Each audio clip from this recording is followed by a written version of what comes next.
The ultrasound wand pressed against my stomach, cold gel spreading across my skin, and I watched the technician's face drain of color. She was staring at something on the screen I couldn't see yet, her hand frozen mid-motion. "Miss Chin," she whispered, "when you filled out the emergency contact form, you put down Matteo Castellano. Is that the Matteo Castellano?" My throat closed. The baby's heartbeat thundered through the speakers. Fast, steady, real. 3 months ago I'd sent him a drunk text. One stupid, wine-soaked message at 2 a.m. that I barely remembered sending.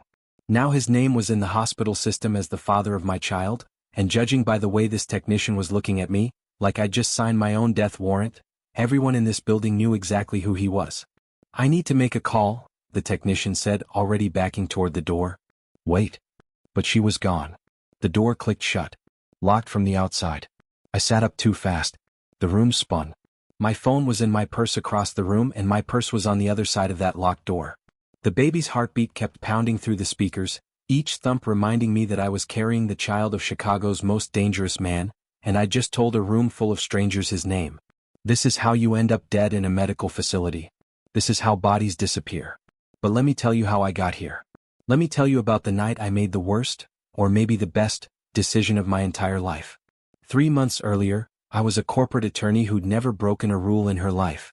My biggest rebellion was wearing red lipstick to court. I worked 70-hour weeks, won impossible cases, and went home to an empty apartment where I meal prepped on Sundays and reorganized my color-coded closet for fun. My firm was defending a property development deal. Normal. Boring. The kind of case that paid 6 figures and required reading 10,000 pages of zoning law. What I didn't know, what they didn't tell me, was that the property belonged to the Castellano family. What I definitely didn't know was that the lead partner had been skimming money from the deal, and the Castellanos had noticed. The night I found out, I was 3 bottles deep into a $400 Barolo, sitting on my apartment floor surrounded by case files that suddenly made horrible sense. My boss hadn't made a mistake. He'd stolen from the Mafia. And he'd used my name on half the documents. I grabbed my phone. Scrolled through my contacts with shaking, wine-stained fingers. Found the number I'd saved 6 weeks earlier after our only meeting. A 15-minute conference where Matteo Castellano sat across from me in a $10,000 suit and didn't say a single word while his lawyers did all the talking. But he'd watched me the entire time. Those dark eyes tracked every gesture, every word, every breath. When the meeting ended, he'd slid his card across the table. Said 4 words, "In case you're smart." At the time, I thought he was hitting on me. Now, drunk and terrified and realizing my boss had painted a target on my back, I understood. He'd seen it coming. He'd known someone at my firm was dirty and he'd given me an exit. I typed, "Your money's not missing. It's in the Cayman account under Miller's name." He used my signature. I didn't know. Send it before I could think. 3 dots appeared immediately. Disappeared. Appeared again. My heart hammered. The room tilted. Finally, address. I sent it. Then I passed out on my living room floor, still wearing my pencil skirt and blouse, phone clutched in my hand. I woke up to someone picking my lock. The sound cut through my hangover like glass. Metal scraping metal. Professional. Fast. I rolled under my coffee table, pressing my hand over my mouth to keep from breathing too loud. My phone was dead. The door swung open. 3 men walked in. Not police. Not FBI. Definitely not friends. The first one checked the kitchen. The second one moved toward the bedroom. The third one, tall, broad-shouldered, wearing leather gloves, walked straight to the coffee table and crouched down. "Miss Chin." His voice was soft. Almost kind. "Mr. Castellano is waiting in the car. I'm not going anywhere with. Your boss called a hit on you 6 hours ago. We intercepted it. You're coming with us or you're dying in this apartment. Choose quickly." He stood up, extended a gloved hand. I took it. The car was a black Mercedes with windows so dark I couldn't see inside until the door opened. Matteo Castellano sat in the back seat, laptop open, tie loosened. He looked like he'd been awake all night. When he saw me, hungover, barefoot, wearing yesterday's clothes, something flickered across his face too fast to read. "Sit." I sat. He closed the laptop. Turned to face me fully. Up close, he was even more devastating than I remembered. Sharp jaw. Scar through his left eyebrow. Eyes like black coffee. "You're either the bravest woman I've ever met," he said, "or the stupidest. I haven't decided which. I didn't steal from you. I know. I've known for 3 weeks. Your boss is sloppy. You're not. He pulled out a file, dropped it in my lap. Miller's been embezzling for 6 months. Using junior associates' names to cover his tracks. You're number 4. The first 3 are dead. The file slipped from my hands. He's not just stealing money, Matteo continued.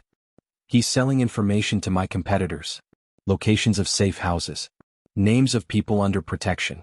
Routes we use to move merchandise. Because of him, 7 of my people are dead. Because of him, a federal investigation almost found my brother. Why are you telling me this? Because you're going to help me destroy him. I'm a lawyer, not a... You're a woman with a law degree who just texted a Mafia boss at 2 a.m. because you figured out your boss was dirty. He leaned forward. Close enough that I could smell his cologne, cedar and smoke. That makes you exactly what I need. And if I say no? Then I drop you off at your apartment and you die when Miller's hitman shows up in 45 minutes. He checked his watch. 43 minutes now. If you think she should have run, hit that like button so her story reaches someone who needs to hear never to trust drunk text. The thing about Matteo Castellano that I learned in that car, he didn't make threats. He made statements. Facts. The sky is blue. Water is wet. You'll be dead in 43 minutes. All delivered in the same calm, measured tone. What do you want me to do? Your job. Go to work. Act normal. Except now you're working for me. I could go to the FBI. He smiled. Not a nice smile. Could you? With your signature on all those documents? With the wire transfers Miller used your credentials to authorize? The FBI won't see a whistleblower, Miss Chin.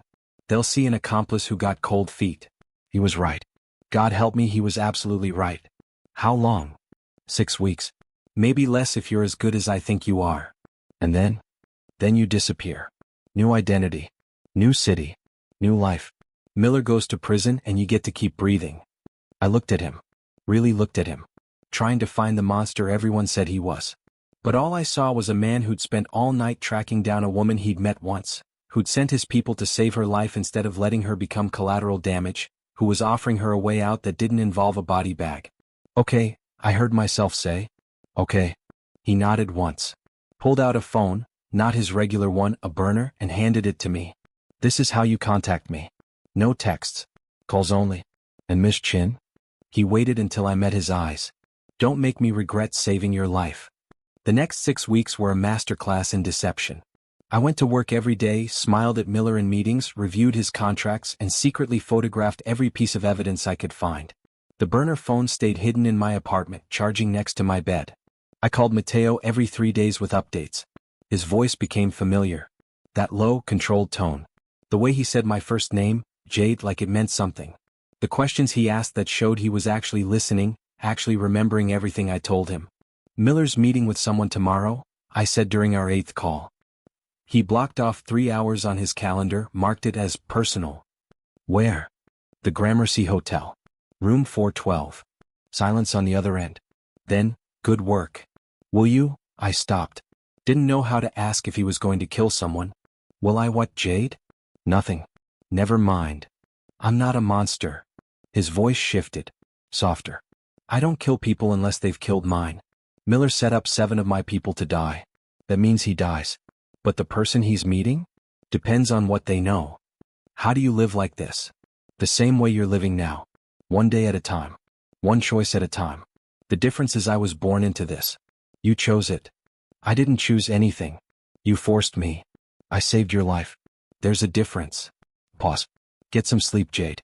You sound tired. He hung up before I could respond. But he was right. I was tired. Bone deep, soul tired. Living 2 lives was harder than I'd expected. Every day felt like walking a tightrope. One wrong word, one suspicious glance from Miller, and everything would collapse. The breaking point came on week 5. Miller called me into his office at 8 p.m. The floor was empty. Just him, me, and the city lights bleeding through the windows. Close the door. I closed it. He poured 2 glasses of scotch. Slid one across his desk.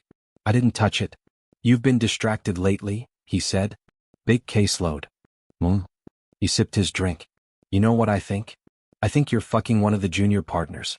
I think you're spending your lunch breaks in hotel rooms instead of reviewing contracts. My heart stopped. Did he know? Had he figured it out? I'm not. I don't care if you are. He set down his glass. I care that your work is suffering. I care that you're making mistakes. Small ones. But mistakes. What mistakes? The Castellano file. You left a page in the copier last week. Just one page. But it was a page that shouldn't have been copied. Ice water through my veins. It was an accident. I'm sure it was. He stood up. Walked around the desk. Stood too close. But accidents have consequences, Jade. In this firm we can't afford them. His hand touched my shoulder. Not a friendly touch. A threat. Take a few days off, he said. Clear your head. Come back sharp. I don't need. It wasn't a suggestion. I left his office, took the elevator down 52 floors, and walked 4 blocks before I let myself shake. Then I pulled out the burner phone and called Matteo. He knows, I said when he answered. Miller knows something's wrong. Where are you? Walking. I don't know. Michigan Avenue somewhere. Stay on Michigan. Keep walking north. There's a coffee shop on the corner of Superior. Go inside. Order something. Sit in the back. Matteo. I'm 10 minutes away. Just stay on the phone with me. So I did. I walked through the Chicago night with a Mafia boss's voice in my ear, and somehow, impossibly, I felt safe. He didn't talk about Miller or the case or what came next. He just talked. Asked me about law school, about why I became a lawyer, about the last time I'd taken a real vacation. Never, I admitted. I don't know how to not work. That's sad, Jade. Says the man who probably hasn't taken a day off in years. I took last Tuesday off. Why? My nephew's birthday. He turned 6. Wanted to go to the zoo. I laughed. Actually laughed. You went to the zoo? I went to the zoo. Saw the penguins. Ate overpriced ice cream. It was... He paused. Nice. Normal. You should try it sometime. Going to the zoo with you? Being normal.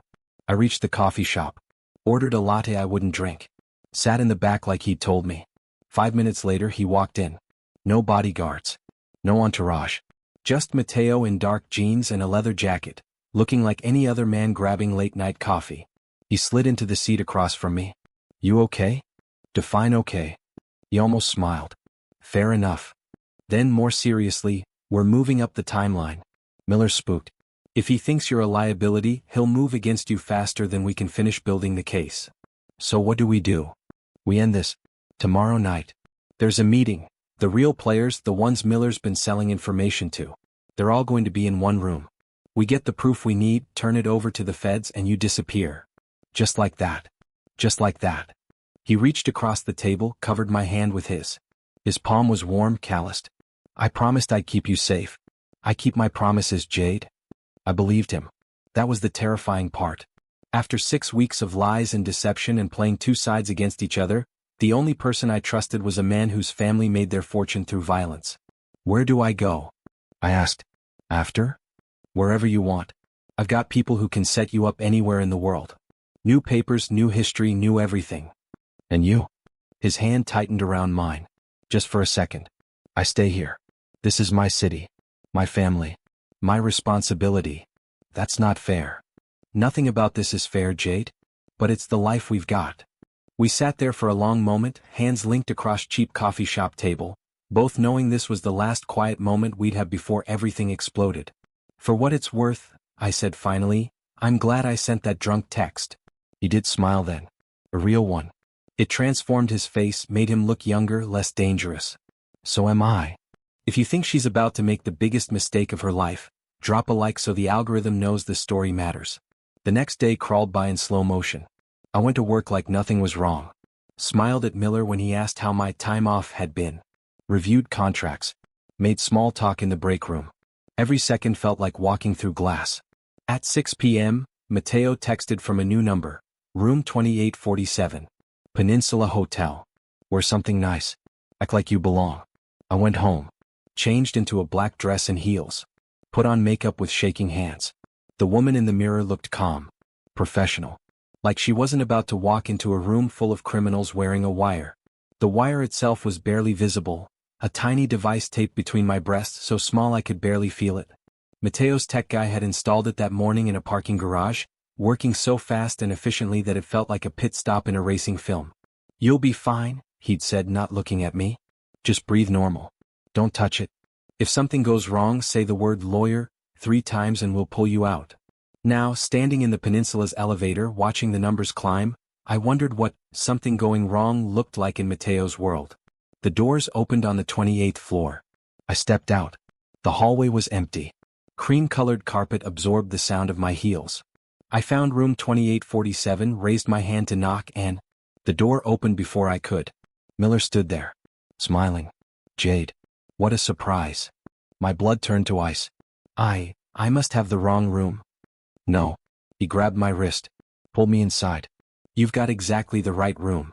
The suite was full of people I recognized. Senior partners from my firm. A judge I'd argued in front of last month. 2 city councilmen. And sitting in the corner looking amused was Luca Moretti, the Castellano family's biggest rival. Gentlemen, Miller announced, still gripping my wrist, let me introduce our leak. The room went silent. I don't know what you're talking about, I said, forcing my voice to stay level. I came here because I got a text from a client. From Matteo Castellano. Miller held up a phone. My burner phone. The one I'd left charging in my apartment. You really should change your locks, Jade. They're embarrassingly easy to pick. Luca Moretti stood up. Walked toward me with the lazy confidence of a predator who knows his prey can't run. So you're the little lawyer who's been feeding information to the Castellanos. I have to admit I'm impressed. You lasted longer than I expected. I didn't. Save it. He waved a hand dismissively. Miller's been selling to both families for months. Playing us against each other. Making a fortune. And you stumbled into it like a drunk little girl sending texts to men you shouldn't be texting. But here's the thing, Miller said, stepping closer. Matteo Castellano thinks he's been using you to get to me. What he doesn't know is that I've been using you to get to him. Every piece of information you fed him, I wanted him to have it. Every meeting you reported, planned. Every mistake I made that you caught, bait. The room spun. And tonight, Luca continued, when he shows up here expecting to catch us all red-handed, he's going to find a room full of dead bodies. Including yours. The feds will think the Castellanos killed everyone to cover their tracks. War breaks out between the families. And in the chaos. He smiled. We take over everything. You're insane. I'm rich. He pulled out a gun. There's a difference. I said it 3 times, fast and desperate. Lawyer. Lawyer. Lawyer. Nothing happened. Luca laughed. Looking for rescue? Your boyfriend can't hear you. This room is shielded. No signals in or out. That wire you're wearing? Just a piece of expensive jewelry now. Miller pulled out his own gun. I did like you, Jade. For what it's worth. You were a good lawyer. 2 things happened at once. The window exploded inward. And Matteo Castellano came through it like an angel of death. He wasn't alone. 6 men in tactical gear rappelled down from the roof, shattering through windows on both sides of the suite. Luca dove for cover. Miller grabbed me, pressed his gun against my temple. Don't move. Miller screamed. I'll kill her. Matteo froze. Glass crunched under his boots. Blood ran down the side of his face from a cut on his cheek, but his gun never wavered from Miller's head. Let her go. Why would I do that? Because there are 8 guns pointed at you right now. Because you're going to prison for the rest of your life no matter what happens in the next 60 seconds. Because killing her doesn't save you, it just adds murder to your list of charges. Matteo's voice was perfectly calm. Perfectly controlled. But mostly because if you hurt her, prison will be a mercy compared to what I'll do to you. You're bluffing. Am I? Matteo tilted his head. Ask Luca about the last person who touched something of mine. Go ahead. Ask him what happened to Dominic Russo. Luca, crouched behind an overturned table, went pale. Don't, he said to Miller. Don't do it. He's not bluffing. The gun pressed harder against my skull. I could feel Miller shaking. She's not yours, Miller said. She's nobody. She's just a lawyer I hired. Wrong. Matteo took a step forward. She's mine. She's been mine since the night she sent me that text.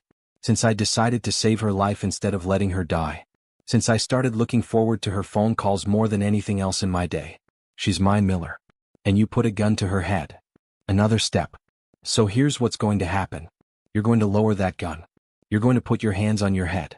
And you're going to pray that the FBI gets here before I decide prison isn't enough punishment for what you've done. And if I don't? Matteo's expression didn't change. Then I pull this trigger, your brains paint the wall, and I tell the feds you were resisting arrest. Your choice. Make it fast. For 5 seconds nobody moved. Nobody breathed. Then Miller's hand started to lower. It happened too fast. Miller spun, tried to shoot Matteo instead. Matteo's gun fired first. Miller dropped. The gun clattered away from his hand. I stumbled backward, ears ringing. Matteo caught me before I fell. "You're okay," he said, hands on my face, checking me for injuries. "You're okay. I've got you." Police sirens wailed in the distance. Getting closer. Matteo's team was already zip-tying Luca and the others, securing the scene. "How did you know?" I asked. "About the shielding?" "I didn't.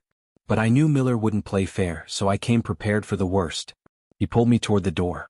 "We need to get you out of here before the feds arrive. They'll want statements, witnesses.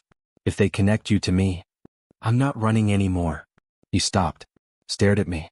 "I'm done hiding," I said. "I'm done pretending. I helped take down a corrupt law firm and 2 crime families. I'm testifying. I'm telling the truth. All of it. They'll ask about us. Let them." "Jade." "I'm not scared anymore, Matteo. Not of Miller, not of the FBI, not of whatever comes next. For the first time in my life, I'm exactly where I'm supposed to be." He kissed me then. Right there in a hotel suite surrounded by broken glass and unconscious criminals and approaching sirens. Kissed me like I was air and he'd been drowning. When he pulled back, he was smiling. "You're going to be so much trouble. You have no idea. If you think she made the right choice, leave a like so I know to tell more stories about women who choose danger over safety." The FBI did come. So did the DEA, the IRS, and half a dozen other agencies whose acronyms I didn't recognize. I spent 3 days giving statements, going over evidence, explaining exactly how I'd helped Matteo Castellano bring down William Miller's empire. They tried to charge me as an accomplice. Then they reviewed the recordings, all of them including the ones where Miller threatened my life, and realized I was a witness, not a criminal. The wire had failed in that room, but Matteo's team had been recording everything from the outside. Every threat. Every confession. Every moment. Miller went to prison for 40 years. Luca Moretti got life. 16 other people were charged, including the judge and both councilmen. The law firm dissolved. Chicago's legal community spent months reeling from the scandal. And I disappeared. Not into witness protection. Into Matteo's world. "This is a mistake," I said the night he brought me to his family's estate. A mansion on the lake. Armed guards at every entrance. "I don't belong here." "Neither did I." He pulled me close. "I was supposed to be the smart one. The one who went to college, got an MBA, ran the legitimate businesses while my brothers handled the dirty work. But you can't choose your blood, Jade. You can only choose what you do with it." "And what are you doing with it?" "Trying to be better. Trying to build something that won't get my nephew killed before he turns 20. Trying to find a way out that doesn't end with a bullet or a prison cell." He touched my face. "You make me want to try harder." I stayed. The weeks turned into months. I learned the rhythm of his life, late-night meetings, early morning phone calls, the constant weight of responsibility. I learned the names of his people, learned which ones to trust and which ones to watch. I learned that the Castellanos weren't just criminals. They were a family that ran businesses and charities and community centers. They were complicated and dangerous and trying to evolve into something better. I learned that Matteo was exactly as ruthless as his reputation suggested, and somehow more gentle than I'd ever expected. He killed people who threatened his family. He also spent Sunday mornings making pancakes for his nephew. He ran an empire built on violence. He also read poetry and played classical piano and cried at sentimental movies when he thought I wasn't looking. I learned that love in this world wasn't simple.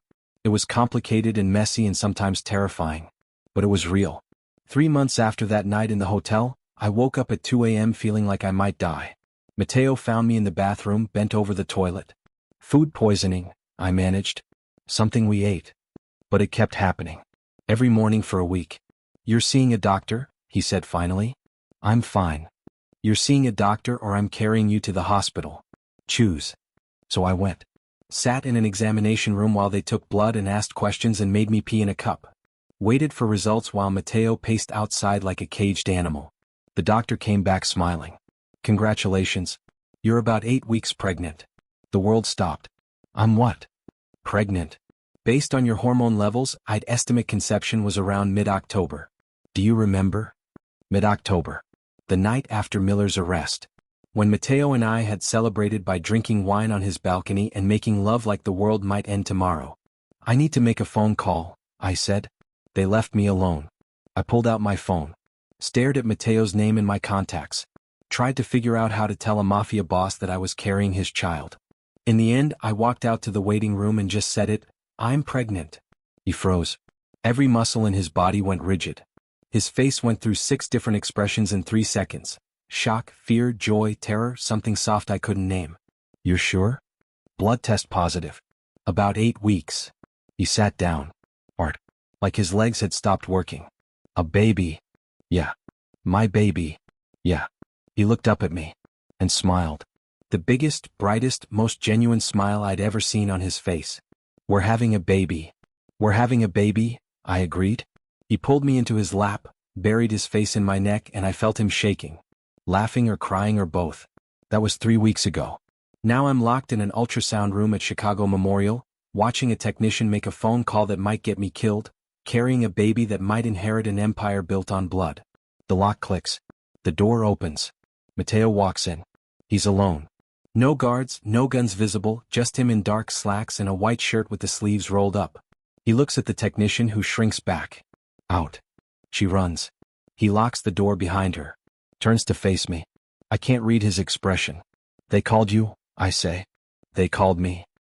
He crosses the room in 3 strides, helps me sit up, wipes the gel off my stomach with a gentleness that shouldn't be possible from hands that have ended lives. The hospital administrator called my personal line. Said they had a patient who listed me as an emergency contact. Said she was pregnant and didn't know I'd been called. I didn't mean. "I know." He cups my face. "I know you didn't mean to tell them. But now half this hospital knows you're carrying my child. Which means by tomorrow half the city will know. Which means everyone who wants to hurt me will know exactly how to do it." My heart stops. "What are we going to do?" He almost smiles. "We're going to make this work, Jade. The same way we've made everything else work. Together." I'm scared. "Good. So am I." He presses his forehead against mine. "I'm terrified. I'm terrified of being a father, of raising a child in this world, of loving someone so small and helpless that they can't defend themselves. I'm terrified of losing you. Of losing both of you. But I'm also happier than I've ever been in my entire life. Because you're here. Because we made something beautiful in the middle of all this ugliness.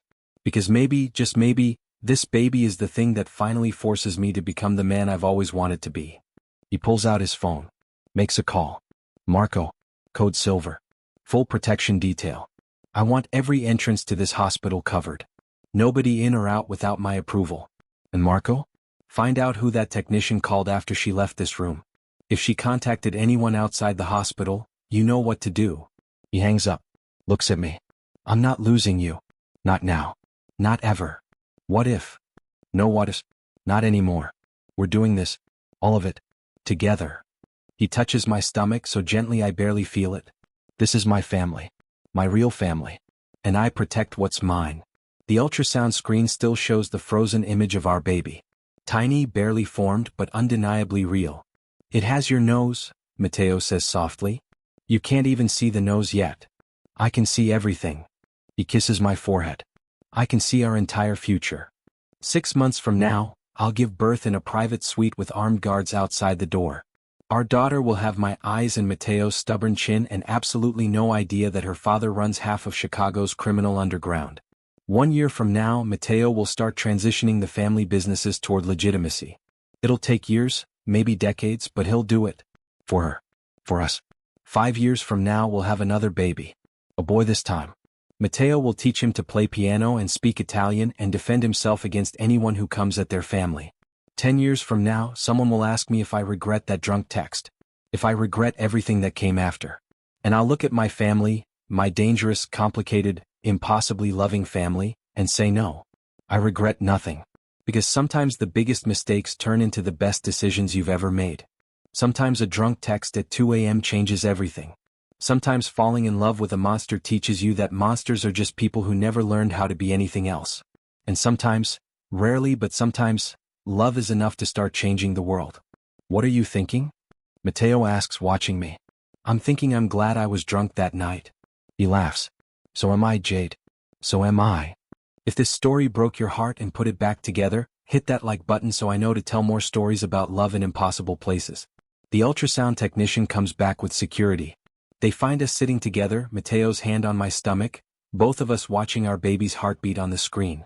Sir, the security guard starts nervously, we need to ask you to. No. Matteo doesn't look away from the screen. You need to leave. This is a private medical appointment. My lawyer will have paperwork filed within the hour regarding patient privacy violations. Every person who shared my partner's personal medical information is going to be hearing from Castellano family attorneys. Now get out. They get out. We stay. Our baby's heart keeps beating, steady, strong, real. And in that moment, in that quiet hospital room with the door locked and the city spread out below us and our entire complicated future stretching ahead, I know one thing for certain. I'd send that drunk text again in a heartbeat. Every single time.